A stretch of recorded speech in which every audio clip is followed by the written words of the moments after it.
meron pong nag-message sa akin today na offload daw po siya sa Philippine Immigration and yung travel niya po sana ay to Norway. Yung purpose po ng travel niya ay to visit her boyfriend na nasa Norway. And sabi niya na na-offload siya dahil wala siyang pinakitang affidavit of support and guarantee. And then nakwento niya din po sa akin na meron pala siyang agent na nag-process ng visa niya to Norway. And sabi niya din, inassist daw din po siya para sa flight niya. And binigyan siya actually ng affidavit of support and guarantee na notarized. So mag-ingat po kayo kasi dapat po ang pipirma po ng affidavit of support and guarantee ay dapat yung sponsor niyo. Sila po dapat yung pipirma ng affidavit of support. And hindi niyo po pwedeng inotarize yun sa Philippines kapag wala naman sa Philippines ang sponsor. Kailangan, kung nasa ibang bansa man po yung sponsor natin, sila po yung dapat na magpa-notarize or magpapa-authenticate ng affidavit of support and guarantee dahil sila po yung nakapirma ng affidavit of support.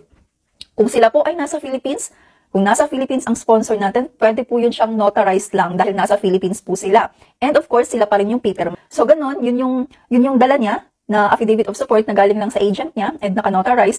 So, though kinuha naman ito ng immigration, pero binigyan po siya ng slip sa immigration officer. Makikita po natin dito na binilugan po ng immigration officer yung authenticated affidavit of support and guarantee.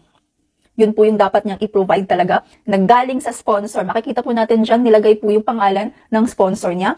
And naka-note din po dyan na original document. So, makikita din po natin sa slip, chinek po dyan yung proof of relationship, yung passport biodata page ng sponsor kasi kinuha na po yun ng immigration officer. So, meaning, pag magpa-flight po siya ulit, kailangan dala niya po yung original na affidavit of support and guarantee na authenticated.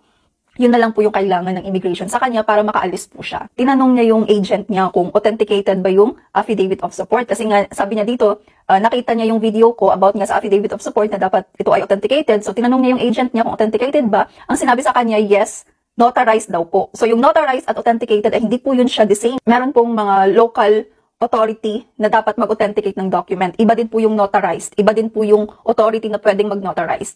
So, dapat malaman niyo po yung kaibahan nun. Kapag required ng immigration na authenticated, meaning yung notarized, ay hindi po yun siya enough. Possible na hindi po yun i-accept ng immigration officer.